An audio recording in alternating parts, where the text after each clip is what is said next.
ይሄኛውን ውሃ አትንኩት እናንተ ሲሉ ዝም ብሎ መንገደኛ የሆነ ሀገር ሰዎች ለምን ስትላቸው እናንተ እኮ የውሃ ማማ ናችሁ፣ የውሃ ችግር የለባችሁ፣ ይሄኛውን ብትተውትም አማራጭ አላችሁ።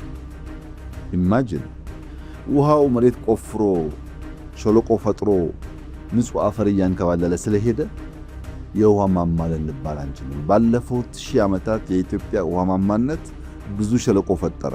በዛ ሸለቆ ምክንያት ብዙ ድልድይ መገንባት ግዴታ ሆነብን። የባህር በር ማጣታችን ያሳደረው ጫና ምን ያህል ነው? ለምንድን ነው የሆርሙዝ ስትሪፕን ማስከፈት የዓለም አጀንዳ የሆነው?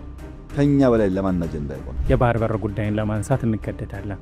የባህር በር ጉዳይ በጥቅል ሀገር ወይም መንግስት የሚባል ጉዳይ እኮ አይደለም። በአንተና በእኔ ህይወት፣ በእያንዳንዱ ዜጋ ህይወት ላይ በየቀኑ የሚያጋጥም ነገር ነው።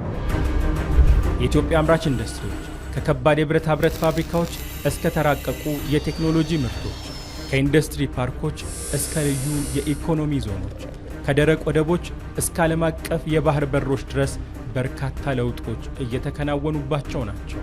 የኢትዮጵያ ብሮድካስቲንግ ኮርፖሬሽን በኢትዮጵያ የአምራች ኢንዱስትሪ ጉዳዮች ከጠቅላይ ሚኒስትር ዶክተር አብይ አህመድ ጋር ያደረገው ልዩ ቆይታ ቀጣይ ክፍል አሁን ይቀርባል።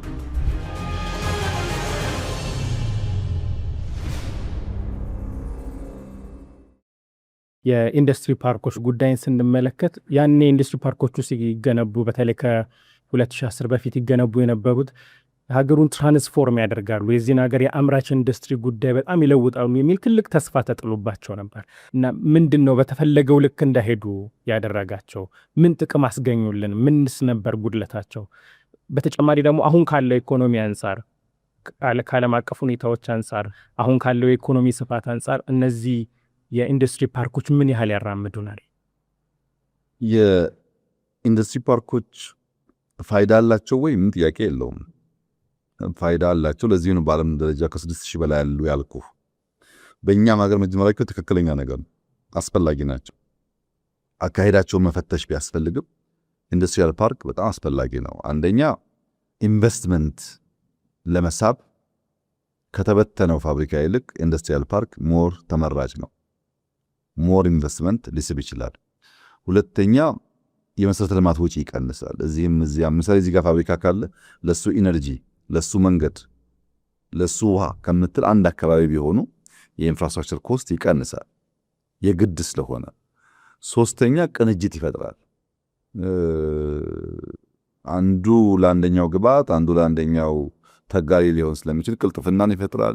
ለአስተዳደርን ይመቻል። አንድ አካባቢ ሲሆኑ በአንድ ማኔጅመንት ልትመራ ትችላለህ።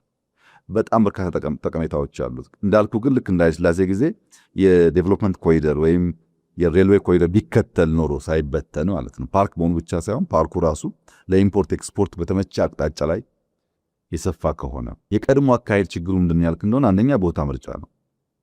ለምሳሌ ጅማ፣ መቀሌ፣ ባህር ዳር፣ ሐዋሳ ለመበተን አዋጭ አይደለም። ኢንዱስትሪያል ፓርክ እንደዛ አይሰራም። ኢንዱስትሪያል ፓርክ ለኢምፖርት ኤክስፖርት በሚመች አቅጣጫ ላይ ቢሰራ ነገር ነው። አግሮ ቢሆን ችግር የለውም፣ ግብአቶቹ አርሶ አደር ስለሆነ። ኤክስፖርትን ታሳቢ ያደረገ ስራ እየሰራ በየክልሉ መበተን ግን ሁለተኛ ብድሩ ነው። 1.6 ቢሊዮን አልኩ አይደለም፣ በጣም ኮስትሊ ነው፣ በጣም ውድ ነው። በኋላ እኛ ለምሳሌ ቦይለሚ 3 የጀመርነው አለ። ቦይለሚ 3 የጀመርነው የኢንዱስትሪያል ፓርክ ሳይዝ ከጅማው ከአንዳንዶቹ ጋር ይተካከላል፣ በሳይዝ ከባህር ዳር ጋር ይተካከላል። ዋጋው ግን በግማሽ የቀነሰ። እኛው የምንገነባው ቦይለሚ 3 ላይ በኳሊቲ ይሻላል፣ አያንስም። በኮስት ግን ያኔ ከተገነባበት በግማሽ ያንሳል።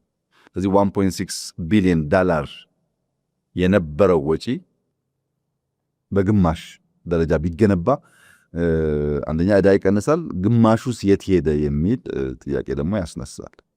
ሶስተኛው ህንፃ ግንባታ ላይ ነበር ትኩረቱ። ልክ እንደ ሪል ስቴት ግንባታ ብለው በየቦታው ሼድ ይተፈጠፋል። ሼዱ በበቂ ደረጃ በሰዎች አልተያዘም፣ ኢንቨስተሮች የሉበትም። እንኳን ያኔ ዛሬም ገና 80% ገደማ ያለ ነው። እንግዲህ ይገነባል። አንደኛው ተገንብቶ በቂ 100% ስራ ላይ ውሎ ሁለተኛው ሳይሆን በደንብ በቂ ኢንቨስተር ሳይመጣበት ይገነባል። ሪል ስቴት ባለው አፕሮቹ እነዚህ ችግር ነበሩ። የውስጥ አቅም ያልገነቡ፣ በአነስተኛ ኮስት ያልተሰሩ፣ የገበያን ሁኔታና አዋጭነት እያረጋገጡ ያልተሰሩ፣ የጥናት ደረጃቸው ውስን የሆነ ልክ የፖለቲካል ኮሚቴ እንዳልኩ የፖለቲካል ውሳኔ ጫና በብዛት ያረፈበት ለብክነትም በእጅጉ የተጋለጠ አካሄድ ነበረ። ከዚያ የተከተልነው አካሄደኛ ምንድን ነው? አንደኛ ከኤክስፓንሽን ወደ ኦፕቲማይዜሽን እንቀይረው ነው። ከብዛት ወደ ጥራት፣ ዝም ብሎ ቁጥሩን ማስፋት ብቻ ሳይሆን ጥራትን ጨምር ነው። ሁለተኛው በቅንጅት የሚገነባ ይሁን። አሁን ኢትዮጵያ ውስጥ ካሉ 26 ኢንዱስትሪያል ፓርኮች 7ቱ የግል ናቸው። መንግስት አመቻች መሆን አለበት፣ የግል ኢንዱስትሪያል ፓርክ እየሰፉ መሄድ አለባቸው የሚል አቋም ስለነበረን በዚህ አግባብ ነው። ከነዚህ ውስጥ ለምሳሌ ኤኤምጂን ወዳም ብትወስድ ከኛ ኢንዱስትሪያል ፓርኮች እውነቱን ለመናገር ይሻል ያሉ ናቸው። ለምሳሌ ኤኤምጂ በጣም የሚገርም ኢንዱስትሪያሊስት ወጣት የሰራው ፓርክ ነው እዚህ አቃቂ አካባቢ። በፈለግከው መመዘኛ እኛ ከሰማያቸው ኢንዱስትሪዎች በሼር ስፋትም በጥራትም ይሻላል። ግን የግለሰብ ነው። የግለሰብ መሆኑ ብቻ አይደለም፣ ጨርቃ ጨርቅ ላይ ሳይሆን ብረት ማቅለጥ ላይ፣ የመኪና ስፔር ፓርት መስራት ላይ ወደ ሄቪ ኢንዱስትሪ ያደገ ነው። ወዳም እንደዛው ነው። የቻይናዎች ኢንዱስትሪያል ፓርክ ነው፣ የተሻገረ ነው። ጨርቃ ጨርቅ ላይ አይደለም። ሰፊ ናቸው፣ ኢንቴግሬትድ ናቸው። የኢንዱስትሪያል ፓርክ ቁመናን ያሟሉ ናቸው። የፕራይቬት ሴክተር ናቸው። ምንም አይነት ብድር ኢትዮጵያ ለዛ አልተበደረች። በውጤት ደረጃ ከመጣህ ግን በእነዚህ ኢንዱስትሪያል ፓርኮች የሚሰሩ ምርቶች ከኛ ፓርኮች የተሻለ ፋይዳ ይኖራቸው ይሆናል እንጂ ያነሰ አይሆንም። ቅድም እንዳነሳውልህ የግንባታ ወጪ ለምሳሌ አረርቲን ስንገነባ በወይለሚ 3 ስንገነባ መልኩን ቀይረን፣ አረርቲ በሎካል ኩባንያ ነው የገነባ ነው። በወይለሚ 3 በውስጥ ኩባንያ ነው የገነባ ነው። ኮስት በጣም ቀንሷል። ስለዚህ ቀንሰን መገንባት እንችል ነበር ማለት ነው። ስራ ማስጀመርና ምርታማነት አብዛኞቹ ፓርኮች ላይ ወደ ስራ የገቡት ከለውጥ በኋላ ነው። ፓርኮቹ ነበሩ እንጂ ወደ ስራ አልገቡም ነው። ከለውጥ በኋላ የመጣ ውጤት ነው። በባለ ሀብትም ስትወስድ የባለ ሀብት ቁጥር የለውጡ ጊዜ በኢንዱስትሪያል ፓርክ 36 ገደማ ባለሀብቶች ነበሩ። ዛሬ 300 በላይ ባለሀብቶች አሉ። ከ36 ባለሀብቶች አሁን 300 ገደማ ባለሀብቶች ተጠግተዋል። ሼድ የመያዝ ሼድ ሰርቶ አልተያዘም ብያለሁ። ያኔ ያለቁ ፋብሪካዎች ፓርኮች 3 ብቻ ነበሩ፣ መቀሌ፣ ኮምቦልቻና ሐዋሳ። እነሱ የተያዙት 45% ነው። የመያዝ አቅሙ 45% ብቻ ነበር። ዛሬ ግን 88% ደርሷል። እነዛ ብቻ ሳይሆኑ በሙሉ የተገነቡት ማለት ነው። በርካታ ሰዎች እየገቡ ስለሆነ ምርታማነት ፕሮዳክቲቪቲ ያኔ 40% ገደማ ነበር። አሁንም 50% ደርሷል። ይቀረዋል። አሁን ተሻሽሏል፣ ግን ይቀረዋል። ሰራተኞች ያኔ ኢንዱስትሪያል ፓርክ ብቻ ሌላውን ፋብሪካ አይጨምርም፣ ሰፊ ስለሆነ ኢንዱስትሪያል ፓርክ ብቻ ወደ 27,000 ይጠጉ ነበር ኢምፕሎይስ። አሁን ከ90,000 በላይ ደርሰዋል ባለፉት 5-6 ዓመታት ማለት ነው። ኤክስፖርትን ብትወስድ በለውጡ ጊዜ 51 ሚሊዮን ዶላር ነበር ከኢንዱስትሪያል ፓርኮች የሚገኘው።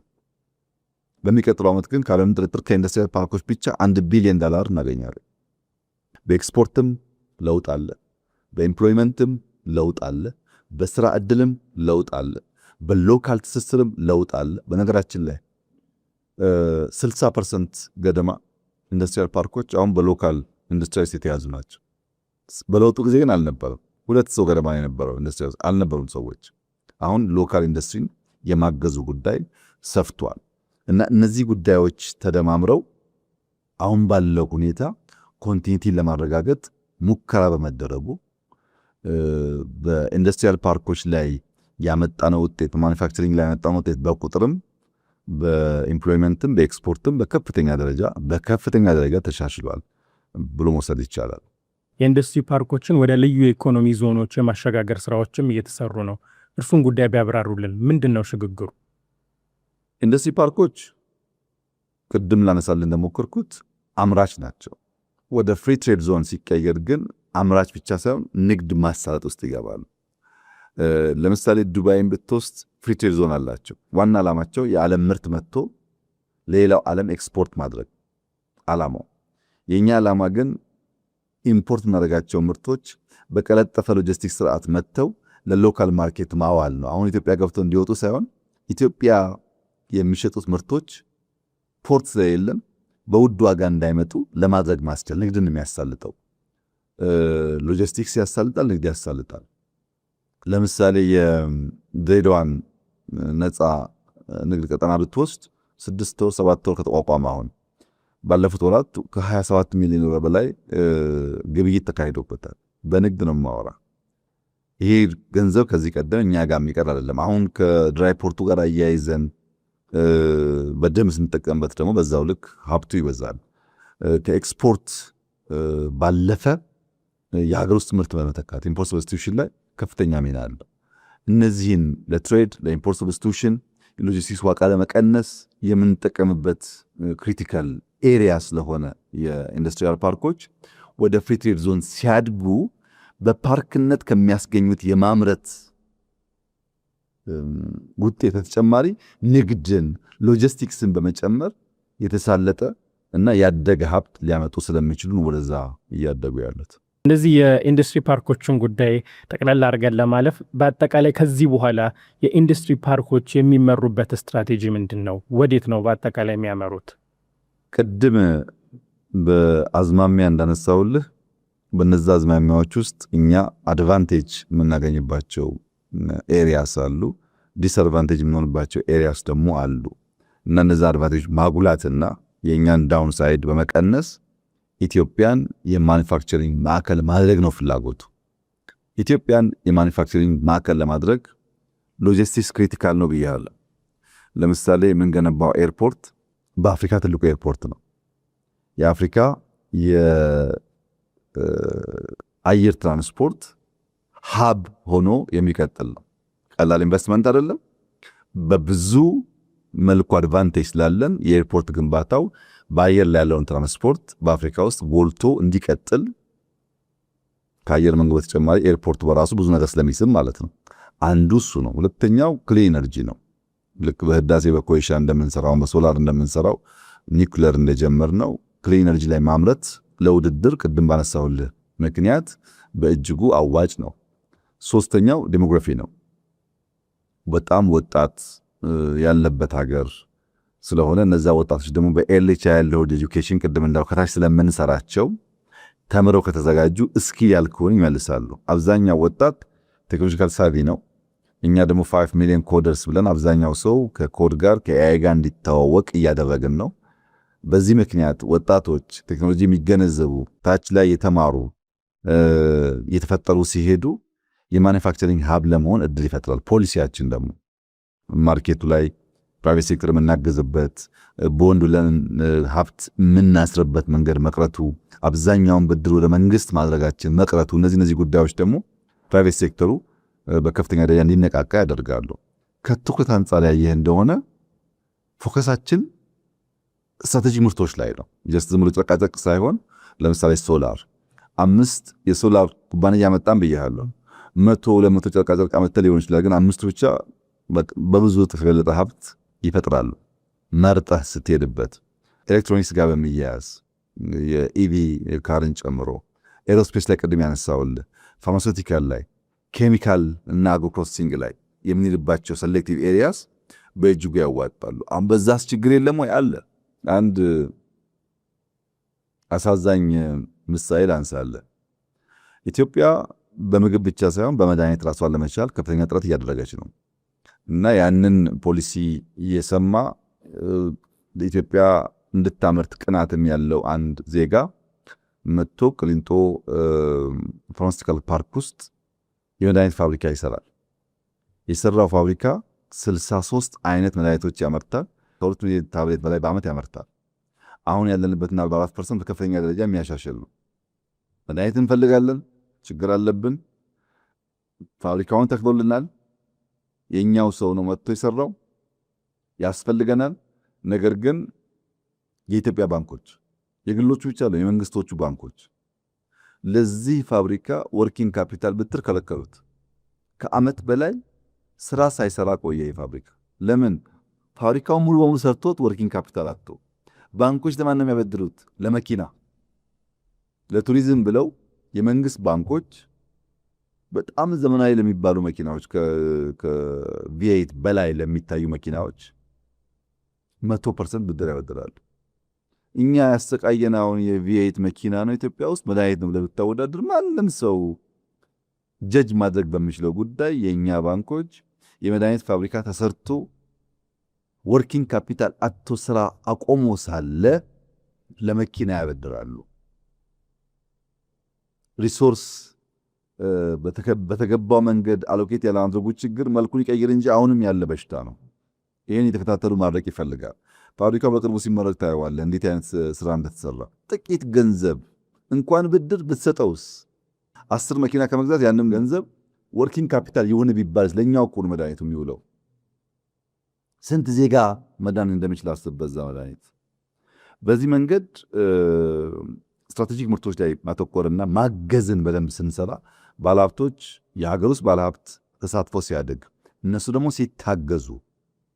ሲታገዙ ምርቱ ብቻ አይደለም ያኔ ውጤታማ እየሆን ሄዳለን። ከዚህ ቀደም ኢንዱስትሪያል ፓርኮች ስንገነባ ኢንኩቤሽን ሴንተር አልነበረም፣ ፖስት ኢንኩቤሽን ሴንተር አልነበረም። አሁን ግን ፓርኮች የሰራን በኋላ ያየነው ልክ እንደ ኤርሊ ቻይልድ ኤጁኬሽኑ ኢንኩቤሽን ሴንተር ከሌለ ዋና ኢንዱስትሪዎች ግብአት አያገኙ። ለምሳሌ የስራና ክህሎት ሚኒስቴር ከቢሮ ፊት ለፊት የኢንኩቤሽን ሴንተር እየገነባ ነው። አላለቀም፣ ጥቂት ወራት ይቀረዋል። በጣም ትልቅ ሴንተር ነው። ተማሪዎች ሄደው እጃቸው የሚያፍታቱበት ስልጠና የሚያገኙበት ኢንኩቤሽን ሴንተር ነው። ከዛ ከወጡ ደግሞ አዲስ አበባ ፖስት ኢንኩቤሽን ሴንተር ወደ 7-8 ቢሊዮን ገደማ አውጥቶ ትልቅ ፓርት ሰርቷል ቅሊንጦ አካባቢ ላይ። የዛ ፋይዳ ደግሞ እነዛ መነሻ አስተላላፊ ሰዎች መጥተው ምርት ሰርተው ለሎካል ማርኬት ቢሸጡበት ካደጉም ወደ ትልቁ ኢንዱስትሪ ፓርኮች የሚያድጉበት ነው። ዝም ብሎ ዘሎ ፓርክ መግባት ሳይሆን ከታች ጀምሮ ሙያን ልምድ እያላቸው እንዲሄዱ የሚያስችል ነው። ይህ ትስስር ከልዩ ኢኮኖሚ ዞኖች ጋር ሲቀናጅ የምታስበው የተሟላ ውጤት ያመጣል። በፖሊሲ ከባለፈው ስህተት በመማር የፋይናንሻል ስርዓቱን በማዘመን ብድር በማቅረብ መሬት በማቅረብ ኢነርጂ በማቅረብ ደግሞ እየሄዱ ፎሎ በማድረግ ችግር በመፍታት እያረቅን ከሄድን ካለምንም ጥርጥር በከፍተኛ ደረጃ ውጤታማ የሚያደርገን አካሄድ እየተከተል ነው ማለት ይቻላል። እንግዲህ አንዳንዶቹ ነጥቦች ላይ ተጨማሪ ጥያቄዎች አሉን፣ ግን አንድ ነጥብ ቀድመን ብናነሳ ደስ ይለኛል። አንድ ትልቅ ቃል አለ ደጋግመን የምንሰማው ኢትዮጵያ ታምረት የሚባለው ንቅናቄ ባለፉት ጥቂት ዓመታት ውስጥ ትልቁ ንቅናቄ ተደርጎ ሊወሰድ የሚችል ነው። ከዚህ ጋር የሚመሳሰሉ ሌሎች ንቅናቄዎችም ከዛ በፊት ማነቃቂያዎች ለዚህ ለአምራች ኢንዱስትሪ ዘርፉ ሲደረጉ ነበርና ኢትዮጵያ ታምረት ከነዛ ቀድሞ ይደረጉ ከነበሩ ማነቃቂያዎች የተለየ የሚያደርገው ምንድን ነው? በአንድ በኩል በፍልስፍናው፣ በሁለተኛ መልኩ ደግሞ ባተገባበሩ እስካሁን ያፈራው ፍሬ ያመጣው ውጤት ምንድን ነው? አንዳንድ መከራ አንዳንድ ችግር ያስተምር የለም። ኮሮናና የአገዋ መሰረዝ ኢትዮጵያን ብዙ ያስተማራት። ኢትዮጵያ ውስጥ ይመረትና ኢትዮጵያ ታምርት ለየቅል እሳቤ። ኢትዮጵያ ውስጥ ይመረት ማለት ባለሀብቱ ከየትም የመጣ ቢሆን ኢትዮጵያ ውስጥ እስካመረተ ድረስ ተጠቃሚ እንሆናለን ነው አስፈላጊ ጉዳይ። ኢትዮጵያ ታምርት ግን ልጆቿን በስፋት ወደ ምርታማነት ወደ ጥራት ታስገባ ግን ማለት ኮሮና ቢመጣ የማይሸሹ አገዋ ቢሰረዝ የማይሸሹ የኛ የሆኑ ሰዎች እናበራክት ማለት ነው። ይህን ከጀመርን ጥቂት ዓመታት ወስዶብናል። የሚገርም ውጤት እያመጣ ነው ያለው። የራስ የሆነ ስትራቴጂዎች አሉት። በቀላሉ ለማስታወስ እንዲመች ኤቢሲዲ ስትራቴጂ እንላቸዋለን። የመጀመሪያው ኤ ኦቶኖሚ ነው። ኦቶኖሚ ውስጥ ከመንግስት መር ወደ ግል ዘርፍ የኢንዱስትሪ ልማቱ መሸጋገር አለበት። የግል ዘርፍን የሚቸግረውን ነገር እየደገፍን እያበረታታን እያገዝን ማበራከት አለብን የሚል እሳቤ ነበረ። ዛሬ ኢትዮጵያ ውስጥ ኢንዱስትሪን ጨምሮ አጠቃላይ በንግድ ዘርፍ 2.6 ሚሊዮን ዜጎች ንግድ ፍቃድ አላቸው። ይህን ቁጥር ወደ ኋላ ብትመለስ አታገኘውም። 2.6 ሚሊዮን ሰዎች በኢንዱስትሪውም አጠቃላይ ትሬድ ላይ ላይሰንስ አላቸው። ለምን? የግሉን ዘርፍ በብዙ መንገድ ወደ ስራ ወደ አምራችነት እንዲገባ ፑሽ ማድረግ ሲጀመርን ማለት ነው። አነስተኛና መካከለኛ ኢንዱስትሪዎች የለውጡ ጊዜ ዝቅተኛው አይጨምርም። ዝቅተኛው ኢንዱስትሪ በመቶ ሺዎች የሚቆጠር ነው። እነሱን አልቆጥራቸውም። አነስተኛና መካከለኛ በስታንዳርዱ ብቻ በለውጡ ማግስት 8000 ገደማ ነበሩ። ዛሬ 26000 ደርሰዋል። ከ8000 26000 በላይ ደርሰዋል አነስተኛና መካከለኛ ኢንዱስትሪዎች። ዝቅተኞቹ በመቶ ሺዎች ይቆጠራሉ ብያለሁ። ከመካከለኛ በላይ ከፍተኛ የሚባሉ ኢንዱስትሪዎች 3000 ገደማ ደርሰዋል ብዬ ነበረ። አሁን ወደ 4200 ገደማ ደርሰዋል።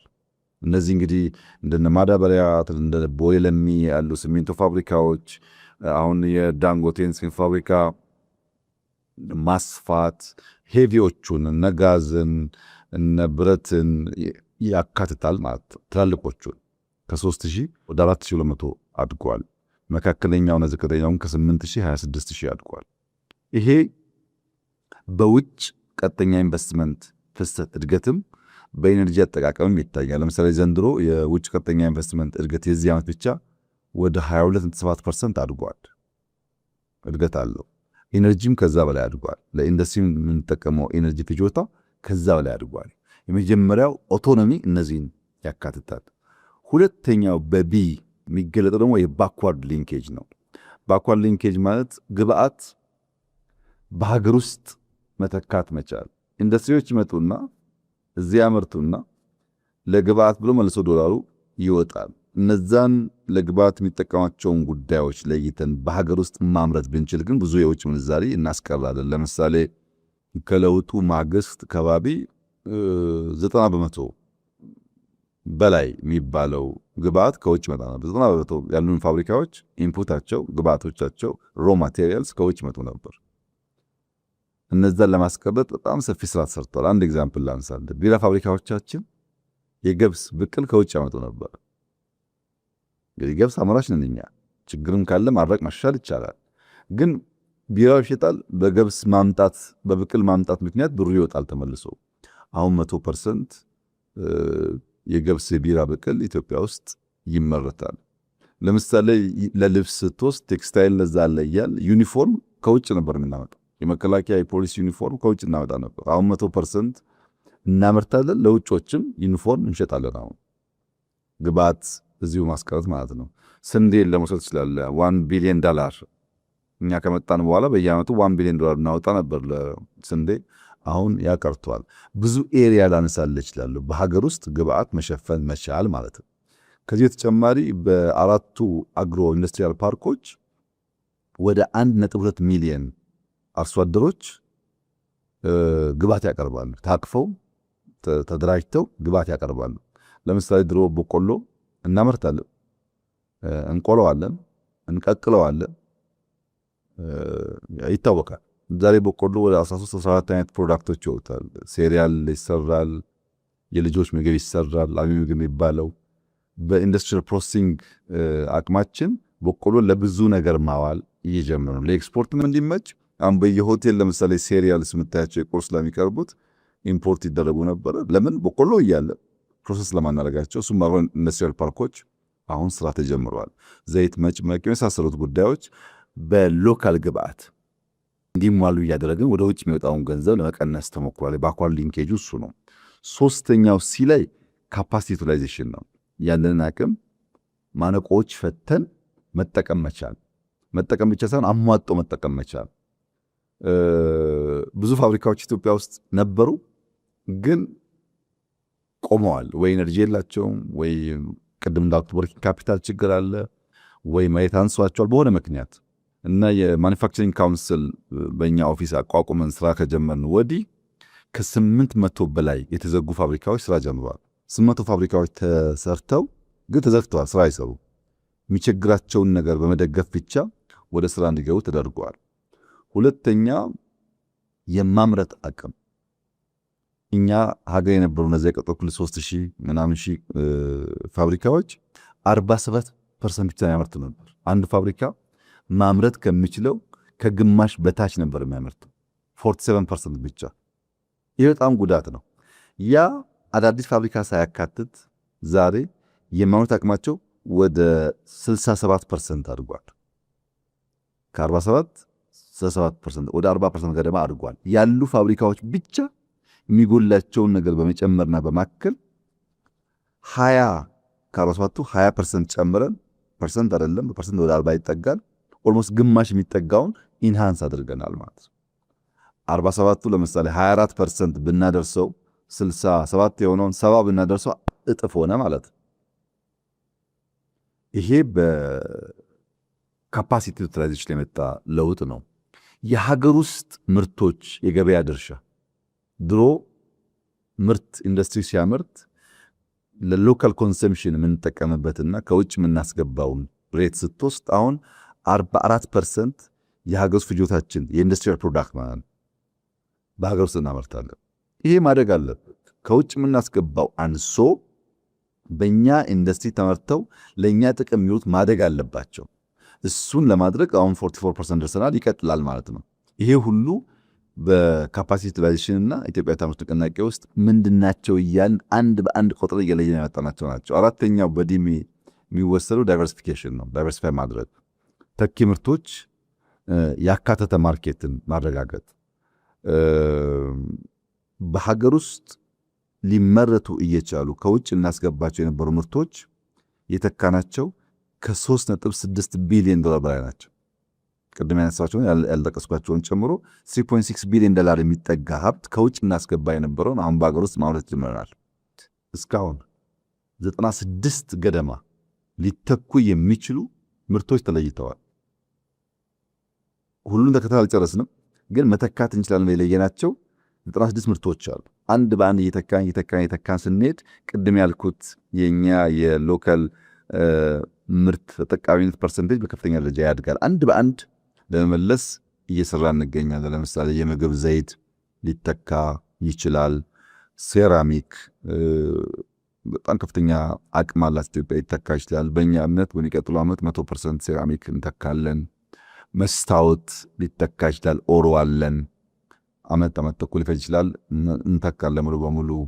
ብረት አጀማመራችን ከኋላ ቢሆንም ኢትዮጵያ አሁን ባላት የማቅለጥ አቅም ኦሩ ሲቀር ስክራብ ማግኘት ከቻለች 100% ብረት አቅልጣ ለሎካል ፍጆታ ማዋል ኤክስፖርት ማድረግ ትችላለች በስክራብ እንደ አንዳንድ ሀገሮች።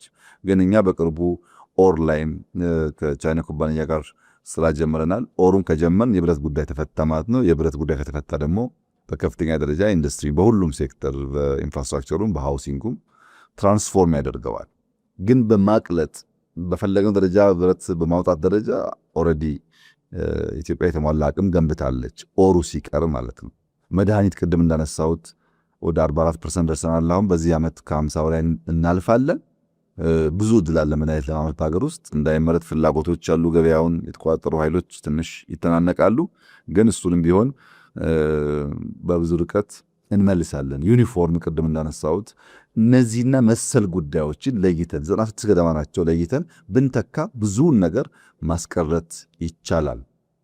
ከሀገር ውስጥ ባለሀብት 65% አሁን ፓርኮች ውስጥ ገብተዋል። ቅድም እንዳነሳው ፓርኮች ውስጥ የኛ ዜጎች አልነበሩ። ኤፍዲአይ እና ኤክስፖርት ነው እሳቤው፣ ከውጭ ማምጣትና ኤክስፖርት ማድረግ ነው። አሁን ደግሞ የሀገር ውስጥ የሚግባ ለሎካልን ኢምፖርት ሰብስቲቱሽን ካደረገ ጥሩ ነው። ኤክስፖርት ብቻ መሆን የለበት። ቢኮዝ ባዶ ነው ፓርኩ። ገንብተው ባዶ ሆኖ ሳለ ስንት ምርት ልታመርትበት እየተገባ ኤክስፖርት ብቻ ነውና አትገቡም ብለህ ባዶ መታቀፍ ትክክለኛ አካሄድ አይደለም። አሁን 65% የእኛ ዜጎች ናቸው በፓርኮች ውስጥ ያሉት። የራሳቸውን የገነቡ አሉ፣ በእኛ ፓርኮች ውስጥ የሚሰሩ አሉ። ቴክኖሎጂ ተኮር ምርቶችን ቫልዩ አዲሽን ላይ እንደዚሁ በጣም ከፍተኛ ስራ ይሰራል። ለምሳሌ ሶላርን ብትወስድ 13.5 ጊጋዋት ኢነርጂ ማምረት የሚችል ሶላር ኢትዮጵያ ውስጥ ይመረታል። በጣም ትልቅ አቅም ነው። ማዕድን ተኮር ፕሮጀክቶችን ብትወስድ ወርቅ እና ምርትና ሸጥ ነበር። አሁን ጎልድ ሪፋይነሪ እየገነባ ነው። ለመጀመሪያ ጊዜ ኢትዮጵያ ውስጥ ቢበዛ 2 ወር 3 ወር ገደማ ውስጥ ይመረቃል። የዛሬ 3 ወር እስከ ሰኔ መጨረሻ አካባቢ የጎልድ ሪፋይነሪ ኢትዮጵያ ውስጥ ይመረቃል። ይሄ በጣም ኢትዮጵያ ውስጥ ያለውንም ወርቅ በአካባቢ ያለውንም ወርቅ ለመጠቀም በከፍተኛ ደረጃ የሚያግዝ ነው። በቀላል ኢንቨስትመንት የሚሰራ ነው። ቫልዩ አዲሽን ላይ ያለን ስታዊ ችግር ነው እስካሁን እንዳለ ጥሬውን የሚያስልከን። አሁን ግን ያንን የሚፈታ ስራ ተሰርቷል። 2 ወር 3 ወር ገደማ ውስጥ ይመረቃል። የፈርቲላይዘር ቅድም እንዳነሳሁት በጣም በጣም ኢምፖርታንት አቅም ነው። የናቹራል ጋዝ የጀመረው ከፍተኛ አቅም ነው። አሁን ቅድም ባነሳሁልህ ኢትዮጵያ ወደብ አልባ በመሆኗ በጅቡቲ ማስገባቷ ብቻ ሳይሆን ችግሩ ከጅቡቲ ድሬዳዋ ድረስ 200 ኪሎ ሜትር ፓይፕላይን ዘርግታ ቢሆን ኖሮ ከጅቡቲ ቀጥታ ነዳጁ ልክ እንደ ውሃ ቧንቧ መጥቶ ድሬዳዋ ከደረሰ በኋላ ቦቴዎች የሚቀሉ ቢሆን አሁን ያለው ሐሰል ምን ያክል እንደሚቀንስ አስበው። መንገዱ፣ ኮስቱ፣ ጊዜው ስንትና ስንት ነገር መቀነስ ይችላል። ፓይፕላይን በመዘርጋት ያወጣነው ሀብት ከዛ የሚያንስኑ አይደለም። በባቡሩ በመንገዱ በምናምኑ ፓይፕላይኑን ብንዘረጋ ኖሮና ፍሳሽ ነዳጁን ጋዙን በሱ ብናመጣ በከፍተኛ ደረጃ ለውጥ ያመጣልና ኢትዮጵያ ታምርት እንቅስቃሴ በጥቅሉ ኢትዮጵያ ውስጥ ያለን አቅም በደንብ መንዝረን ለመጠቀም ጋፖቻችን ለመለየት ተኪ ምርቶች ለማምረት የአገር ውስጥ ኮንሰምፕሽን በስፋት ለማምረት ኢንዱስትሪዎች እንዳያመርቱ ያገዳቸውን ነገር ለይቶ ለመደገፍ ኢትዮጵያ ኢንዱስትሪያሊስቶች እንዲኖራት ለማድረግ ኢትዮጵያውያን የሆኑ ማለት ነው በከፍተኛ ደረጃ ውጤት እያመጣንበት ያለ ስራ ነው። ኢትዮጵያ ውስጥ ከማምረትም ኢትዮጵያ ስታመርት ኢትዮጵያውያን ሲያመርቱ በእጅጉ የላቀ መሆኑንም በብዙ መንገድ የተማርንበት ጉዳይ ነው። ካነሷቸው ነጥቦች መካከል አንደኛው ይሄ የገበያ ጉዳይ ከውጭ ምንዛሬ ጋር የሀገር በቀል ኢኮኖሚክ ማሻሻያው ጋር ተያይዞ ያነሱት ነጥብ ላይ ተጨማሪ ማብራሪያ ቢሰጡም ብዬ ነው። ከሆነ ዓመታት በፊት ስብሰባዎች ሲደረጉ ውይይቶች ሲደረጉ ለምንድን ነው ምርታማነት እንዲህ ሆነው ነው ሲባል በአብዛኛው ከባለ ሀብቱ ከአምራቾች የሚነሳው ነጥብ ከውጭ ምንዛሬ ጋር የተያያዘ ጉዳይ ነበር በስፋት ያነሱ የነበሩት። አሁን እንግዲህ እነዛ ለውጦች ተደርገዋል። ገበያውም ከፈትፈት እያለ ነው። የውጭ ምንዛሬውም ላይ ብዙ ለውጦችን ተከታታይ እርምጃዎችንም እንዲሁ እየተመለከትን እንገኛለን። ይህ ለአምራች ኢንዱስትሪው የፈጠረው እድል ምንድን ነው? በተጨባጭ እስካሁንስ ምን ያመጣው ለውጥ አለ? የማክሮ ኢኮኖሚክ ሪፎርሙ ለኢትዮጵያ ያመጣው ለኢትዮጵያ እድገት፣ ለኢትዮጵያ ኢንዱስትሪ፣ ለኢትዮጵያ ምርታማነት ያመጣው ውጤት በቀላል የሚታይ አይደለም። እውነት ለመናገር ስር ነቀል የሚባል ስራ ነው። በጣም የዘገየና ስር ነቀል የሚባል ስራ ነው። የማክሮ ኢኮኖሚክ ሪፎርሙ ሳይሰራ የነበረው የኢኮኖሚክ ጉዞ እግር ታስሮ እንደመሮጥ ነው። እግር አስረህ ሩጥ እንደማለት ነው። የሆነ መፈታተግ፣ መተሻሸት፣ መነቃነቅ ይኖር ይችላል፣ ግን የፈለክበት መድረስ አይታሰብም። ምክንያቱም አንቆ ይዞታል። የሪፎርሙ ትኩረት አንደኛ ገበያውን ክፍት ማድረግ ነው። ሰርተን የሆነ ሰዎች የሚተማመኑበት ፕሬዲክተብል የሆነ ኢንቫይሮንመንት የንግድ ኢንቫይሮንመንት መፍጠር ነው። ይሄ ያኛው ማክሮ ኢኮኖሚክ ሪፎርም መታሰሩ ለዚህ በጣም ከፍተኛ ተግዳሮት ስለነበረ የግሉን ዘርፍ ይዞታ ማስፋት ነው። የመንግስት የልማት ድርጅቶች በገበያ ውስጥ እንደ ማንኛውም ቢዝነስ የሚወዳደሩ እንጂ ለነሱ የተለየ ብድር የተለየ ለሚቀርብላቸው መሆን የለባቸውም ነው። የኢትዮጵያ ሶቨረን ዌልዝ ከተቋቋመ በኋላ የመጣው እመርታ የመጣው ውድድር በደንብ የሚታይ። ለምሳሌ ኤልፓን ብትወስድ ባለፈው 6 ወር 7 ቢሊዮን ብር አትርፏል። ለመጀመሪያ ጊዜ ትርፍ የሚባል አያውቅም የለም። ቢኮዝ በቢዝነስ ህግ ነው የሚመራው። እያንዳንዱ ኩባንያዎች ብትወስዳቸው በፖለቲካል ኮሚቴ አይመሩም። በቢዝነስ ህግ ትርፋማ በመሆን የሚሰሩት የሚቀር ብዙ ጉዳይ አለ። ለውጡ ግን በጣም አስደናቂ ነው። የፋይናንስ ዘርፍ ማሻሻያው አንደኛ ብሔራዊ ባንክ ላይ ከፍተኛ ማሻሻያ ተደርጓል። ኦቶሜሽን የፋይናንሻል ትራንዛክሽኑ አንተ ከዚህ ባንክ ሄደህ ብር አውጥተህ ምናምን የነበረው ጉዳይ በቴሌ ብር ምን ያክል ላይፍህን እንዳቀለለው ያው አንተ የምታውቀው ነው። ከዚህ ወደ ቤተሰቦችህ 50 ብር 100 ውስጥ ልክም ያለውን ፉጣ አውረድ ምን ያክል እንደቀነሰ ይታወቃል። የካፒታል ገበያ ኢትዮጵያን የሚያክል ሀገር በካፒታል ገበያ ውስጥ ካፒታልን ለማርኬት አቅርባ ካፒታልን በማርኬት ውስጥ ኢንጀክት አድርጋ ለመጫወት እድል አለማግኘቷ አንዳንድ ቦታ ካፒታል ታስሮ አንዳንድ ፍላጎት ጎልቶ እንዲታይ አድርጓል። ብዙዎች እኮ አሁን ወጣ ወረደ ብሎ የሚያወጥ ጉዳይ ካፒታል ማርኬት ነው። እዛ ውስጥ እኛ አልነበርንም። የመንግስት ወጪና ገቢ አስተዳደር አሻሽለዋል። ኢትዮጵያ ውስጥ በሚሰሩ ስራዎች ሁሉም ሰው የሚጠይቀን ገንዘብ ኬት ታመጣላችሁ ነው። ምክንያቱም ብዙ ፕሮጀክቶች ናቸው ያሉት፣ በጣም ብዙ ፕሮጀክቶች። በነገራችን ላይ ለመስራት እኮ አይደለም ለማስመረቅ እንኳን የሚያዳግቱ ናቸው። በጣም ብዙ ፕሮጀክቶች ይሰራል ኢትዮጵያ ውስጥ እና ገንዘብ ጥያቄ ይነሳል። ይህ የውጭና የገቢ አስተዳደር ጉዳይ ነው። ገንዘብ ቅድም እንዳነሳሁት በብድርም በልመናም በገቢም ሲገኝ በትክክለኛው ቦታ በትጋት ካዋልከው አገር ይቀይራል። በዚች ጥቂት ዓመታት ውስጥ ኢትዮጵያ ውስጥ የምናየው ለውጥ የመጣው ገንዘባችንን በቁጠባ እዚሁ ለማፍሰስ ባለ ጥረት ነው። ብሩን ተበድረን ሪልስቴት ሰርተን የቀረውን አየር ላይ ማጥፋት ሳይሆን በተቻለ መጠን ገንዘቡ እዚሁ አገር እንዲፈስ ለማድረግ በመሞከር ነው እና በውጤት ደረጃ ስትመለከት አንደኛ የውጭ ምንዛሪ አቅርቦት ጨምሯል፣ ኤክስፖርት ጨምሯል። የዚችን 9 ወር ኤክስፖርት ብትወስድ ይሄው ጉዳይ የኢራኑ ጉዳይ በዚህ ወር ከፍተኛ ደረጃ ጫና ፈጥሮብን ወደ 7.6 ቢሊዮን ዶላር ኤክስፖርት አድርገናል። አምና 8 ነበር አይደል? አሁን በ9 ወር 7.6 ገብተናል። የቀጡት 2 ወራት በአሁኑ ፔስ እንኳን ብንሄድ 2.4 2.5 ቢሊዮን ኤክስፖርት ብናደርግ በዚህ ዓመት 10 ቢሊዮን ዶላር ኤክስፖርት አደረግን ማለት 10 ቢሊዮን ዶላር ማለት የኢትዮጵያ የ3 ዓመት ኤክስፖርት ድሮ አይደለም ከለውጥ በኋላ በ3 ዓመት የነበረውን ኤክስፖርት በአንድ ዓመት ያመጣ ነው። በዚህ ነው ይሄን 10 ዓመት ሰርተ ነው ቢሆን 20 ዓመት ሰርተ ነው ቢሆን ዛሬ እንደርስ ነበር ብላ ሰው ፖሊሲው ብቻውን አይሰራም። ፖሊሲውን እንዲሮጥ የሚያደርጉ በጣም ብዙ ጉዳዮች አሉ። ልምምዱ በራሱ ገበያ መተሳሰሩ፣ ከስተመር መለየቱ፣ የከስተመር ፍላጎት ማወቁ፣ በፍላጎት ልክ ማምረቱ፣ ለፍላጎት የሚመጥን ጥራት ማምረቱ፣ ያ ሁሉ ፖሊሲ ብቻ አይመልሰው፣ ልምምድና ጊዜ ይፈልጋል። ኢማጂን ሪፎርም ውስጥ ገብተን በጥቂት ጊዜ ውስጥ 10 ቢሊዮን ደረስን ማለት የዛሬ 10 እና 15 ዓመት አድርገን ቢሆን ኖሮ ይህን ጉዳይ ዛሬ እንደምንደርስ አስበው። አሁን ታየዋለ በ5 ዓመት ፔሱ እንዴት እያደገ እንደሚሄድ ተኪ ምርቶች ላይ ቅድም እንዳነሳው 3.6 ቢሊዮን ዶላር እናወጣባቸው የነበሩ ጉዳዮች በአገር ውስጥ እናመርታለን። ይሄ ማለት ለውጭ ምንዛሪ የምናውለው ወጪ ቀነሰ ማለት ነው።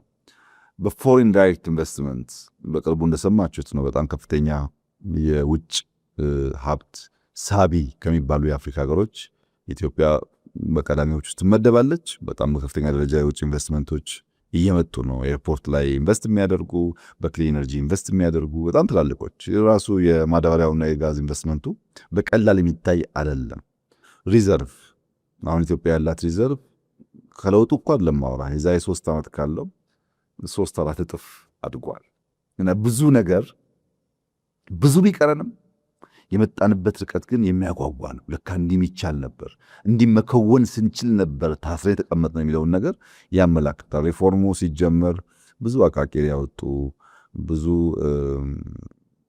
ክፉ ነገር የተነበዩ ሰዎች ነበሩ። አሁን ከተግባር አይተው ትምህርት የወሰዱ ይመስለኛል። ማንኛውም ነገር በእውቀት በዲሲፕሊን በጥናት የምትከውነው ከሆነ ውጤት ያመጣል። ሌላ ዓለም የሰራ ጉዳይ እዚህ አይሰራም ብለህ የምታስብበት ምክንያት የለም። ሌላ ዓለም ያሳኩበትን መንገድ ተምረን በእኛ ሁኔታ ደግሞ አሻሽለን እናስተካክለን ከሄድን ውጤታማ ሊያደርግ እንደሚችል በበቂ ደረጃ የተማርንበት አንድ ቁልፍ ጉዳይ የሪፎርሙ የማክሮ ኢኮኖሚክ ሪፎርሙ ሂደት ነው። አበረታች ውጤት እያገኘንበት ነው። ይህም ተጠናክሮ የሚቀጥል ይሆናል። ቅድም ካነሷቸው ቁልፍ ጉዳዮች መካከል አንደኛው የመሰረተ ልማት ጉዳይ ነው። የመሰረተ ልማት ጉዳይ ቅድምም ብለውታል፣ በጣም ትልቅ ፍላጎት አለ። የመሰረተ ልማት ሁኔታችን ደግሞ የት ደረጃ ላይ እንዳለ እንዲነግሩ ነው። አሁን ካለው ፍላጎት ከኢኮኖሚው እድገት አጠቃላይ ዓለም ካለበት ሁኔታ አንጻር የኢትዮጵያ የኢንዱስትሪ መሰረተ ልማት ምን ደረጃ ላይ ነው ያለው? ያለውን ፍላጎት ለማሟላትስ ምን እየተሰራ ነው? ኢንዱስትሪው ምናል ለእድገት ልብ ነው አልናል። ኢንዱስትሪው ለኢኮኖሚ ልብ ከሆነ መሰረተ ልማት ደግሞ ደም ስር ነው። የልቡ ምት ደም ስሩ ከተቆረጠ ከአንድ ጫፍ ሌላኛው ጫፍ ደም አይዘዋወርም። እነዚህ በቅንጅት የሚሰሩ ናቸው። ልቡ ስራውን ሲሰራ የደም ስሩ በትክክል ደግሞ የተገናኘ የተሳሰረ ሲሆን የደም ዝውውር ይሳለጣል፣ የሰው ልጅ ህይወት ይቀጥላል ማለት ነው። መሰረተ ልማት በሌለበት ልቡ ቢሰራም ልክ እንደተቆረጠ ደም ስር ማለት ነው። ያ ደም መሀል ላይ ተቋርጦ የሚፈስ እንጂ የሚፈለግበት ቦታ የሚደርስ አይሆንም። መሰረተ ልማት በጣም በጣም በጣም ኢምፖርታንት ነገር ነው። ከነዚህ ውስጥ እነማን ናቸው ቁልፎች? ምን እያደረግን ያለ ነው ያልክ እንደሆነ አንደኛ ማኒፋክቸሪንግ ስፍራዎች ናቸው፣ ኢንዱስትሪያል ፓርኮች፣ ቅድም ያነሳ ናቸው ፍሪ ዞንስ፣ እነዚህ ኢንፍራስትራክቸር ናቸው። ሁለተኛው ኢነርጂ ዩቲሊቲስ ናቸው፣ ኃይል፣ ንጹህ ውሃ፣ ፍሳሽ የመሳሰሉ ጉዳዮች ኢንፍራስትራክቸር ናቸው። ለምሳሌ ኢንዱስትሪያል ፓርክ ገንብተ ፍሳሽ የምታጣራበት ስርዓት ከሌለ ልክ እንደ ኢነርጂው ዋጋ ያሳጣዋል። ኢንዱስትሪ በባህሪው ኢንቫይሮንመንት ያበላሻል። እና እያመረትክ የምታበላሽ ትሆናለህ። እያመረትክ እንዳታበላሽ መጠንቀቅ አብሮ የሚታይ ጉዳይ ነው። ኢንፍራስትራክቸር ነው፣ ውድ ኢንፍራስትራክቸር ነው። ሎጂስቲክስ፣ መንገድ፣ አሁን ቅድም እንዳነሳውልህ ከዚህ ሐዋሳ ያልኩ ሬልዌይ መተቸት ብቻ እኮ አይደለም። እኛ አሁን ከአዳማ ወደ አዋሽ የሚሄደውን ሃይዌይ ከጥቂት በፊት የጀመርነው አሁን ተገባዷል፣ ብዙ ርቀት ሄዷል። ከዛ በኋላ 2 ሎቶች ተፈራርመናል።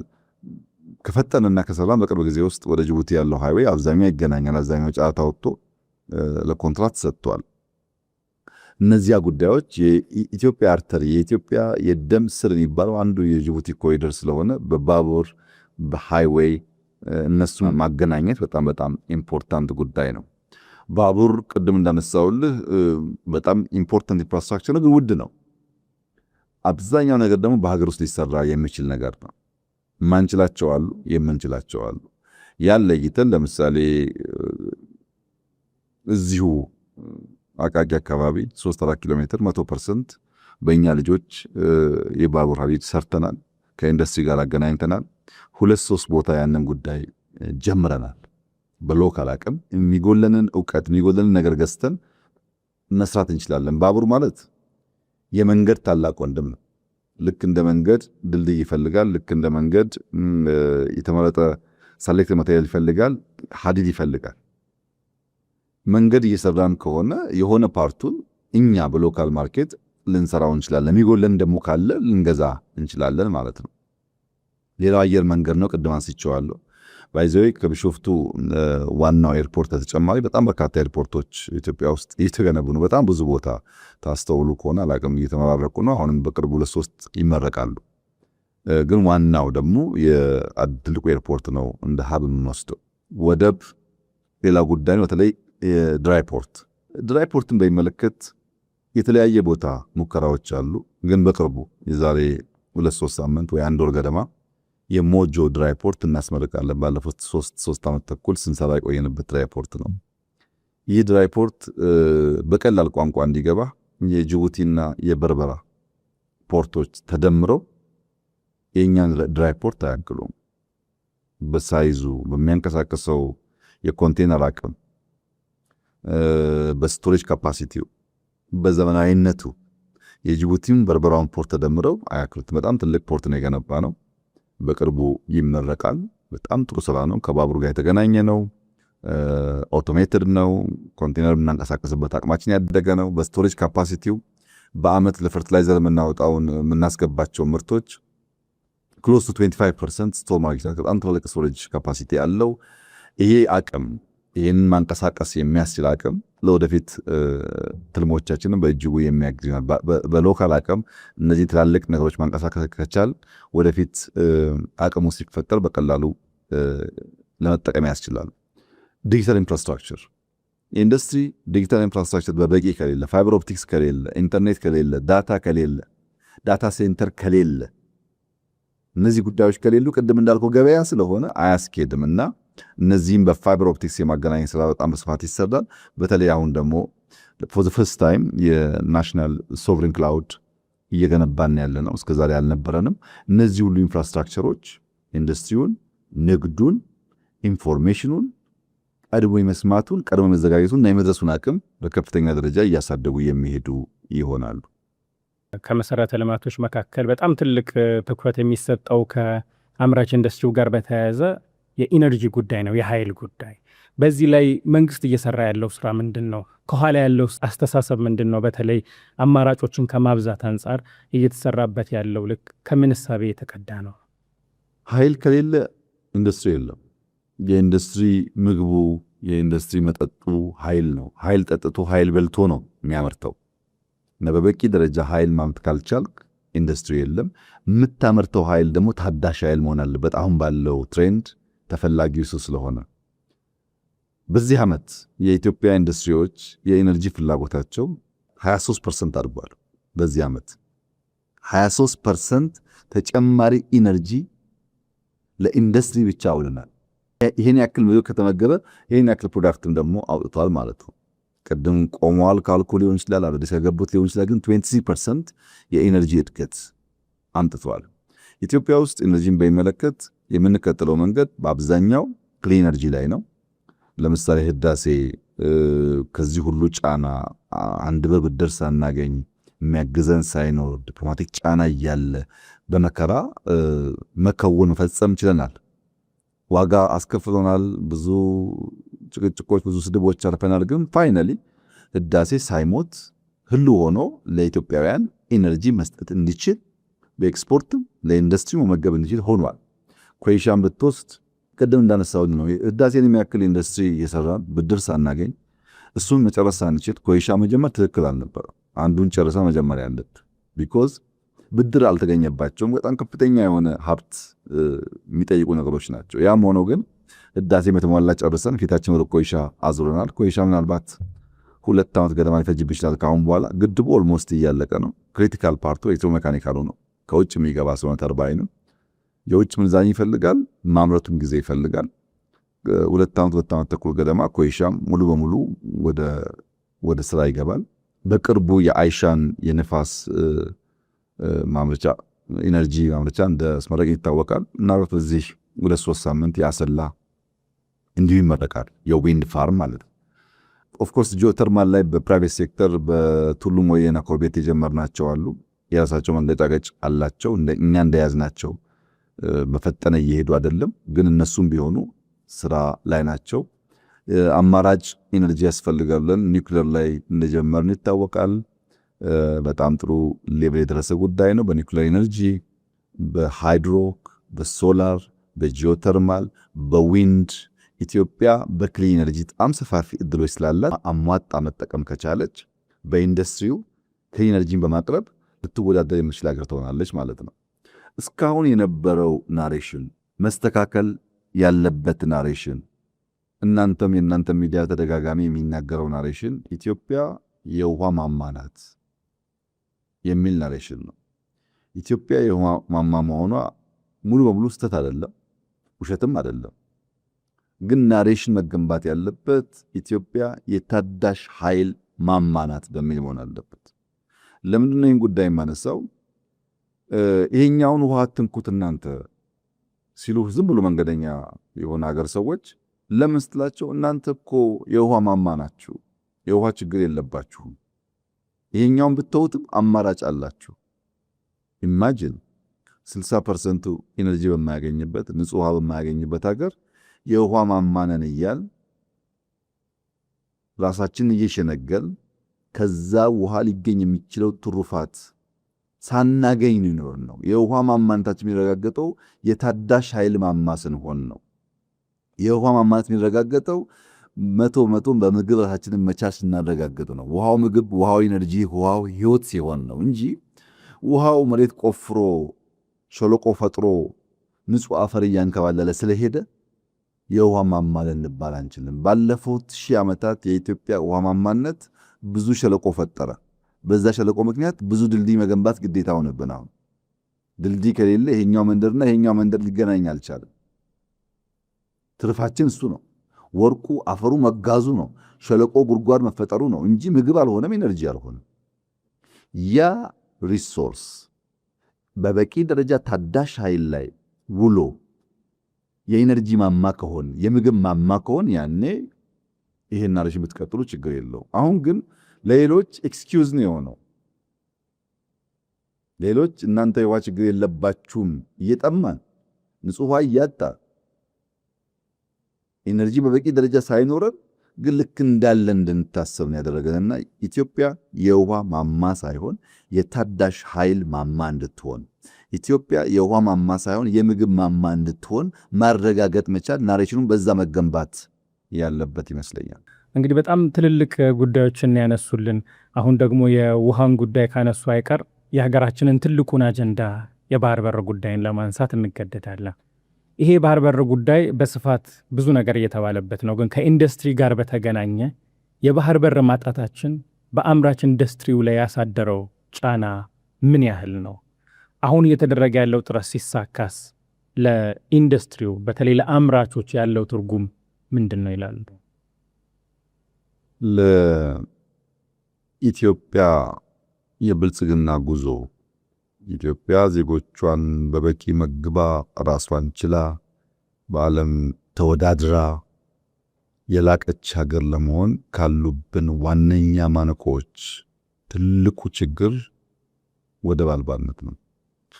የባህር በር ጉዳይ ከዚህ ቀደም ስንለው በተገለጠና በሚታይ መንገድ አሁን ባለው ሁኔታ ምን ጫና እንዳለው ምን ችግር እንዳለው ሁሉም ሰው እያየው ይመስለኛል። ኢትዮጵያን የሚያክል ሀገር ከዚያ ሸሽታ ርቃ መኖር የህልውና ጉዳይ ነው ያስባለው ምን እንደሆነ አሁን በግልጽ ማንም ሰው በቀላሉ የሚገነዘበው ይመስለኛል። የባህር በር አልባነት ገመና አልባነት ነው። እኛ ባህል አለን። ባህላችን ቢርበንም ቢጠማንም በችግርም በደስታም ጊዜም ገመናችንም እንሸፍንባቸው ልምምዶች አሉ። ገመና አልባ ያደርግሃል። የባህር በር ከሌለ ገመና አልባ ትሆናለህ። ለምሳሌ የዲጂታልን ጉዳይ በስፋት ቅድም አንስተናል፣ ኢምፖርታንት መሆኑን። የዲጂታል ፋይበር ኦፕቲክስ በውሃ ውስጥ ስለሚሄዱ በአንድ በኩል የናሽናል ክላውድ የተለያየ ሌየር የኢንክሪፕሽን አቅም ኮንፊደንሻሊቲን ለመጠበቅ የሚያስችል መንገድ ያልተሰራበት ሀገር ሲሆን፣ በሌላ መንገድ ሳተላይቱም ፋይበሩም በሌላ ሀገራት የሚያልፍ ሲሆን ዲጂታል ገመና የለውም፣ ዳታ ገመና የለውም፣ ሚስጥር የለም ማለት ነው። ሚስጥር ደግሞ በጊዜ ብዛት ቢፈታም ለሆነ ጊዜ ኮንፊደንሻል መሆን ያለባቸው የሀገር ሚስጥሮች አሉ።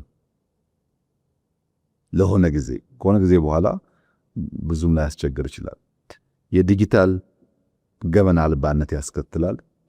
የምታስገባቸው ኢምፖርት የምታደርጋቸው ማንኛውም ቁሳቁሶች ሁሉም ሰው ማወቅ አይጠበቅበትም። የኢምፖርት ገመና አልቦነት ያመጣል።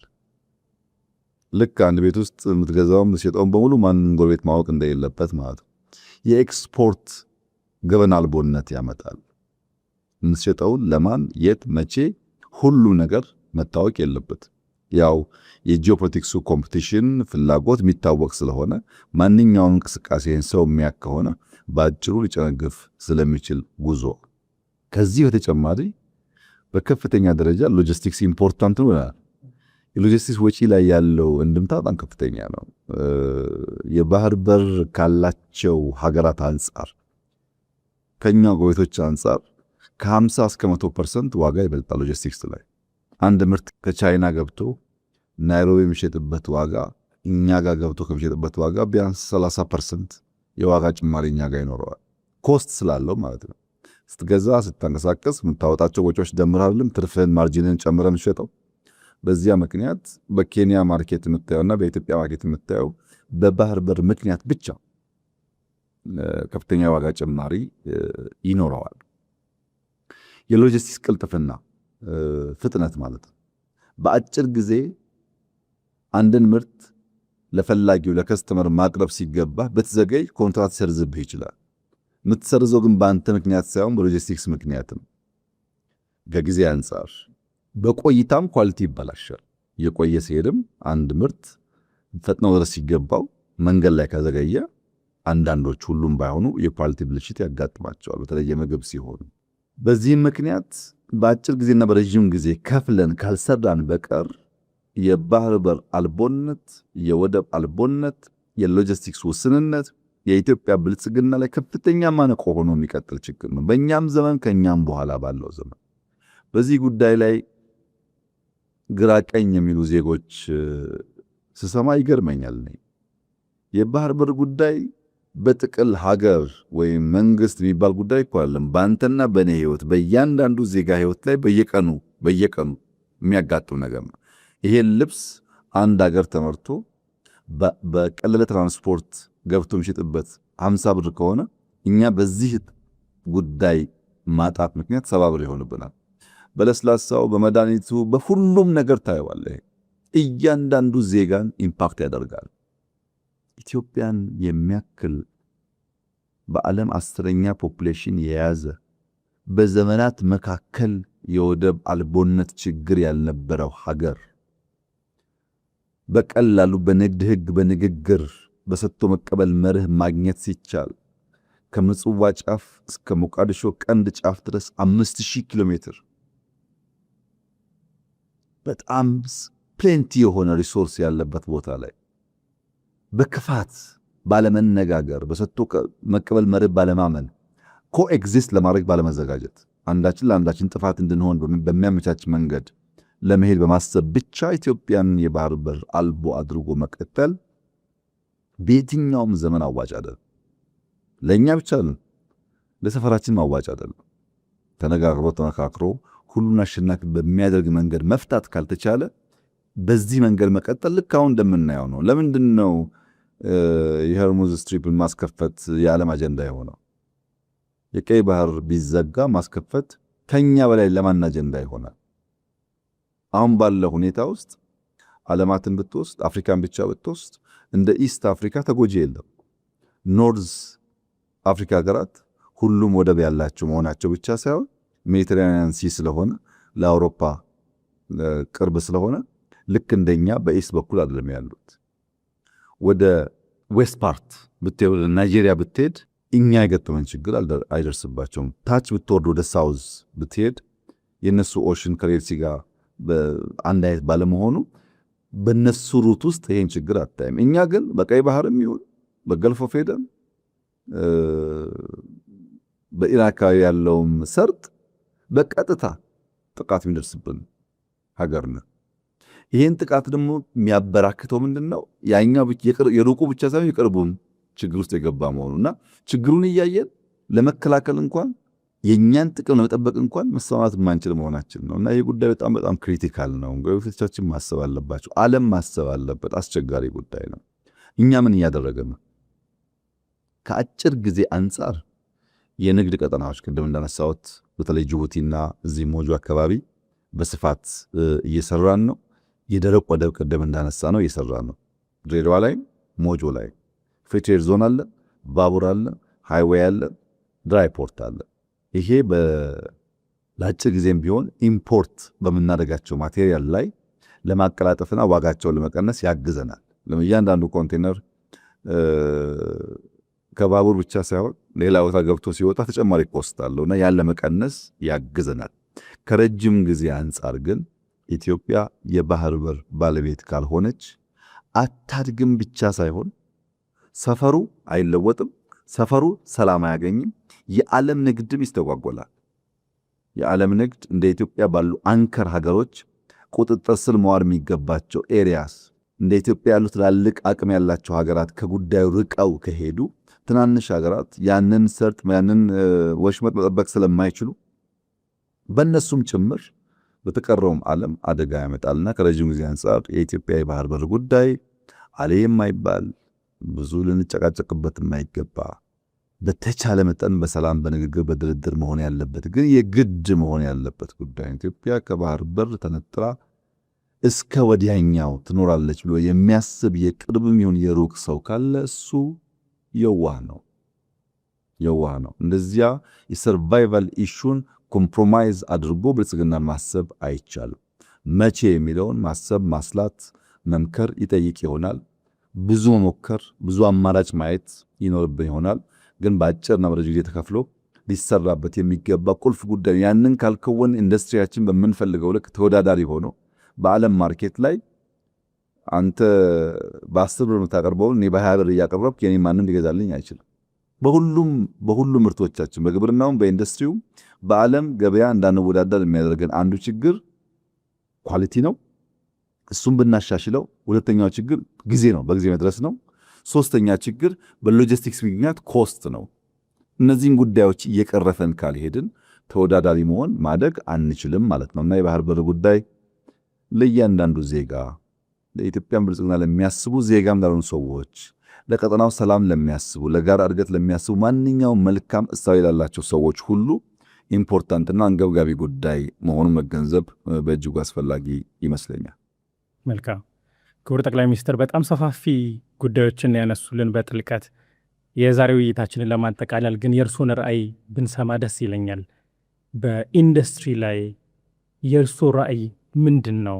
ለኢትዮጵያ የኢንዱስትሪያዊነት እድገት በአምራች ኢንዱስትሪ ላይ በዚህ ራዕይ ውስጥ ደግሞ አዲሱ ትውልድና የሀገር ውስጡ ባለሀብት ሚናቸው ምንድን ነው መሆን ያለበት ይላሉ? የእኛ መንግስት ራዕይ ያለውን ስታይ በግልጽ በጽሁፍ አስቀምጧል። ለኢትዮጵያ ብልጽግናን እንመኛለን። ያ ብልጽግና ደግሞ ሊመጣ የሚችለው በእውቀት በትጋት በስራ እንደሆነም እንዲሁ እናምናለን። ኢትዮጵያ የኢንዱስትሪና የቴክኖሎጂ ማዕከል መሆን አለባት። ዜጎቿ ለሀገራቸው፣ ለግላቸው፣ ለቤተሰቦቻቸው ብልጽግና የሚተጉ የሚሰሩ በላባቸው በድካማቸው ውጤት ብልጽግናን የሚያረጋግጡ መሆን አለባቸው ብለን በጽኑ እናምናለን። በጽሁፍ ተገልጿል፣ በንግግር ተገልጿል፣ በስራም እየተገለጠ ይገኛል። ይህን ለማሳካት አንደኛው የኢትዮጵያ ታምርት ንቅናቄን በከፍተኛ ደረጃ ማጠናከር ያስፈልጋል። ኢትዮጵያ ማምረት አለባት። የኢትዮጵያ ዜጎች ማምረት አለባቸው፣ መፍጠር አለባቸው፣ ማምረት አለባቸው። ኢንኩቤሽን ሴንተር እናሰፋለን። ፖስት ኢንኩቤሽን ሴንተር ፓርኮች እናሰፋለን። ኢንዱስትሪያል ፓርኮች በሀገር ውስጥ ዜጎችና ባለሀብቶች እናስፋፋለን። በየቦታው ምርትና ምርታማነት የሚያሳድጉ ስራዎች እንሰራለን። የጀመርነውን የማክሮ ኢኮኖሚ ሪፎርም አጀንዳ አጠናክረን እንቀጥላለን። ወደኋላ ወደፊት ሳንል አጠናክረን በተሟላ ደረጃ ውጤታማ እንዲሆን እንሰራለን። ሶስተኛው ኦቶሜሽን ነው። እንዳየኸው በመሶብ በሰርቪስ ላይ ኦቶሜሽን ተጀማምሯል። በብዙ ርቀት ሄድናል። ገና የሚቀረን ጉዳይ ቢኖርም ኢትዮጵያን ስታቲስቲክስ ዳታዎች መንግስት ለዲሲሽን በሚመቸው መንገድ ወጥ በሆነ ዳሽቦርድ በየዕለቱ መረጃ የምናገኝበትን ስርዓት እየዘረጋ እንገኛለን። በፋይናንሻል ሴክተሩ የኦቶሜሽን ሰርቪሶች አሉ። በግብርናው በጣም ብዙ ቴክኖሎጂ መጠቀም ጀምረናል። እነዛን ኦቶሜት የማድረግና ሰርቪስ የማሳለጥ ዜጎች ቴክኖሎጂ ተጠቅመው ምርትና ምርታማነትና ኳሊቲ እንዲያሳድጉ ማድረግ በጣም ቁልፍ ስራችን ይሆናል።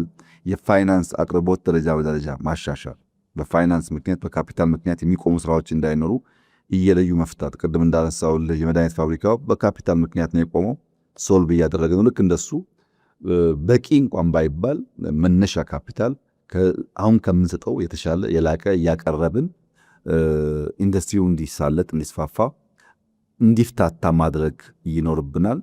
በእኔ እምነት የማክሮ ኢኮኖሚ ሪፎርም አጀንዳው፣ የናሽናል ስትሪንግ ኮሚቴ የሚሰራቸው ስራዎች፣ የኢነርጂ አቅርቦት፣ መሬት አቅርቦት፣ የፋይናንስ አቅርቦት የሚሰጡ ድጋፎች ተደማምረው በሚቀጥሉት 2-3 ዓመታት በግልጽ የኢንዱስትሪው ሴክተር ሪስፖንድ ሲያደርግ የምናይ ይመስለኛል። አሁን ማይኒንግ ልንሰራበት ይገባል፣ ትልቅ ሀብት ነው ምናምን በሚባልበት ሰዓት ብዙም ጆሮ አልነበረም። እንደምታስታውሰው 30-40 ሚሊዮን ዶላር ገደማ ነው በለውጡ ዘመን ከማይኒንግ ሴክተር የምናገኘው። ዛሬ ክሎስ ቱ 4 ቢሊዮን ዶላር እናገኛለን። ከ30-40 ሚሊዮን ዶላር 4 ቢሊዮን ዶላር ደረጃ ገብቷል። ይጨምራል። የወርቅ ፋብሪካዎች በቅርቡ የሚመረቁ አሉ። የጀመርናቸውም እንዲሁ እያለቁ ይሄዳሉ። ማይኒንግ ሴክተር ሪስፖንድ በትክክል ማድረግ ጀምሯል በእኛ ኢኮኖሚ ውስጥ። አሁን ነምበር 1 ኤክስፖርታችን ማይኒንግ ነው። ያው በጣም ሩቅ ነበር ከግብርና፣ አሁን ነምበር 1 እሱ ነው። ይሄም እድገቱ እየቀጠለ ይሄዳል። ሲሚለርሊ በኢንዱስትሪ በማኒፋክቸሪንግ ላይ የጀመርናቸው ስራዎች በጥቂት ዓመታት ውስጥ እናያቸዋለን። በጂዲፒ ያላቸው ሼር እያደገ ከንጉሱ ጊዜ ጀምሮ የጂዲፒ ሼራቸው 5-6% በላይ አድጎ አያውቅም። ይሄን በሚቀጥሉት ጥቂት ዓመታት በሚታይ መንገድ የምናርቀው ይሆናል። ቴክኖሎጂ በሚመለከት በተለይ ኤአይ ዩኒቨርሲቲ፣ ኤአይ ሲቲ፣ ኤአይ ፓርኮች ላይ የጀመርናቸው ስራዎች በተሟላ መንገድ ሲከወኑ፣ ታች ኤርሊ ቻይልድ ኤጁኬሽን ላይ የጀመርናቸው ስራዎች ሲስፋፉ፣ 5 ሚሊዮን ኮደርስ ያልነውን እያሳደገን ስንሄድ፣ በቴክኖሎጂ የበቃ ኤአይ የሚጠቀም በኦፕን ክላውድ በጣም ብዙ ጉዳይ መስራት ይቻላል። እነዛን የተለማመደ መስራት የሚችል ሰው እያበራከተን ስንሄድ የኛ ኢንዱስትሪ ለኛ ኢኮኖሚ ሪስፖንድ ያደርጋል። በፍላጎታችን ልክ ብልጽግናን ለማረጋገጥ የምናደርገውን ጉዞ የሚያሳልጥ ይሆናል። የኔ እምነት የመንግስታችን ራዕይ ብቻ ሳይሆን ኢትዮጵያ ካለ ጥርጥር ትበለጽጋለች። ይህም መጠራጠር ሁለት ጊዜ ማሰብ አያስፈልግም። ትበለጽጋለች። አየነው እኮ እንደሚቻል ባለፉት ዓመታት አየነው። ትላልቅ ሪፎርሞች ጀምረን እንዴት ማሳካት እንደሚቻል፣ ትላልቅ ከተሞች አፍርሰን እንዴት መገንባት እንደሚቻል፣ ግብርናችንን አፕሳይድ ዳውን እንዴት መቀየር እንደሚቻል አይተነዋል። ኢትዮጵያ ትበለጽጋለች። በጣም ጉጉት ያላቸው የመፍጠር አቅም ያላቸው ፍላጎት ያላቸው ትውልድ ደግሞ ተነስተዋል። ወጣቱ በጣም ብሪሊያንት ነው። ብዙ የሚያስብ ብዙ የሚፈልግ ነው። በእርግጥ ያልተገራ የበዛ አምቢሽየስ ሊሆን ይችላል። ያን እየገሩ ከሄዱ መፍጠር የሚችል ወጣት ያለበት ሀገር ነው። ኢትዮጵያ ጥንታዊነቷ፣ ታሪክ ጠገብ መሆኗ፣ ነፃ መሆኗ፣ ተዝቆ የማያልቅ የተፈጥሮ ሀብት ያላት መሆኗ እስከዛ የተዳፈነ ቢሆንም አሁን ሪቪል መውጣት፣ መታየት፣ መገለጥ ጀምሯል። በሁሉም መስክ፣ በቱሪዝሙ፣ በቴክኖሎጂው፣ በኢንዱስትሪው፣ በግብርናው፣ በማይኒንጉ፣ በምንሰራቸው ስራዎች የኢትዮጵያ አቅም በከፍተኛ ደረጃ እያበበ እየወጣ ይሄዳል። ለሚቀጥሉት 10 ዓመታት ምንም ጥርጥር የለውም በአፍሪካ ውስጥ አውራ ሀገር ትሆናለች ኢትዮጵያ። ይህ እንዲሳካ እኔም አንተም ዜጎችም ቁጭ ብለን በልመና ቁጭ ብለን በመሻት በምኞት የምናመጣው ለውጥ እንደሌለ አምነን ጠንክረን ተክተን ልመናን ላለማውረስ፣ ችግርን ላለማውረስ፣ መከራን ላለማውረስ በሙሉ ልብ ቆርጠን የምንተጋና የምንሰራ ከሆነ ምንም ጥርጥር የለውም የምናስባትን ኢትዮጵያ እንሰራታለን። እኔ የምናያትን ኢትዮጵያ የምናስባትን ኢትዮጵያ እንደማይጠረጥር የለኝም፣ አያታለሁ። ልጆቼ ደግሞ ይኖራታል። እኔ የዛ ብልጽግና በተሟላ ደረጃ የምቋደስ የምዝናናበት ላልሆን እችላለሁ። የኔ የህይወት ጉዞ ለዛ መሰረት መጣል ሊሆን ይችላል። ግን አየዋለሁ፣ ልጆቼ ደግሞ ይኖሩታል። ይሄን አምኜና አስቤ ነው በየቀኑ የምሰራው። አንተም ያን ስታደርግ፣ ሌሎችም ይሄንን ሲያደርጉ የኢትዮጵያን ብልጽግና ለማረጋገጥና ልፋቶቻችን፣ ሪፎርሞቻችን፣ ስራዎቻችን ሪስፖንድ እንዲያደርጉ ማድረግ የሚያስችል አስቻይ ሁኔታ ኢትዮጵያ ውስጥ እንዳለ በደንብ እገነዘባለሁ። ብዙ ሰዎች አሁን ኢትዮጵያ ያለችበት ሁኔታ በደንብ የሚገባቸው አይመስለኝም። ዝም ብሎ ሲናገሩ ስሰማ እየተጓዝን ያለንበት ሩጫ ፍጥነት ውጤት የሚገባቸው አይመስለኝም። ኢትዮጵያ አትቆምም። ኢትዮጵያ ሸብረክ አትልም።